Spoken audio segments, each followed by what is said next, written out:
11 June রোজ মঙ্গলবার ঢাকাস্থ পল্টন টাওয়ারে best life insurance লিমিটেডের কর্মী সম্মেলন 2024 অনুষ্ঠিত হয়েছে।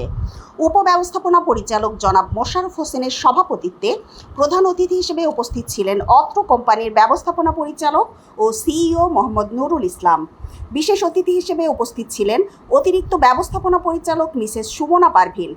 250 জন উন্নয়ন কর্মী ও কর্মকর্তা নিয়ে সারাদিন ব্যাপী অনুষ্ঠানে কর্মীদেরকে ফুল দিয়ে বরণ করে নেওয়া হয়, সেই সাথে লক্ষ্যমাত্রা অর্জনকারীদেরকেও পুরস্কার প্রদান করা হয়। বেস্ট লাইফ আমি কেন পছন্দ করলাম, আমরা এখানে যারা আছি অধিকাংশ জন ইতিপূর্বে আরেকটি কোম্পানিতে ছিলাম।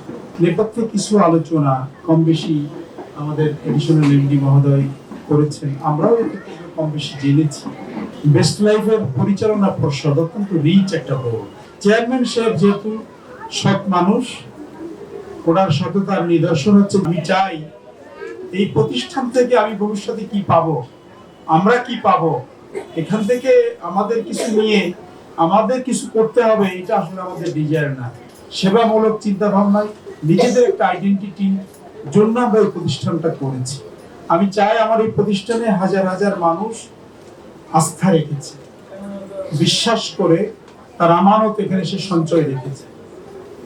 যদি কোনো পলিসি হোল্ডার কোনো কারণে কালকে এখান থেকে মারা যায়, আমি মানসিকভাবে চাই এমডি সাহেব আপনি যদি এটা জানতে পারে, বুঝতে পারে, তাহলে চেষ্টা করবেন সেই মানুষটাকে মাটির নিচে দাফন করার আগে জানাজার ময়দানে যেন টাকাটা দিতে পারে। সম্মানিত উপস্থিতি, আপনাদের আমরা বলতে চাই, আমরা যে আজকে ঘোষণা দিয়েছি আমরা বেস্ট লাইফে বেস্ট হব, আপনাদের প্রস্তুতিটা এখনই নিতে হবে, তাহলে যে আপনারা সফল হবেন ইনশাআল্লাহ। আশা করি আমরা সবাই সামান্য কিছু অসুবিধার পরেও ভালো আছি, রাইট?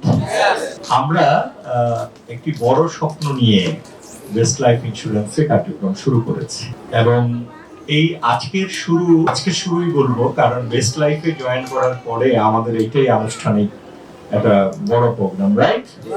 আমরা নিয়ত করেছি যে পরিস্থিতি ভালো মন্দ হইতেই পারে কাজ চলার পক্ষে।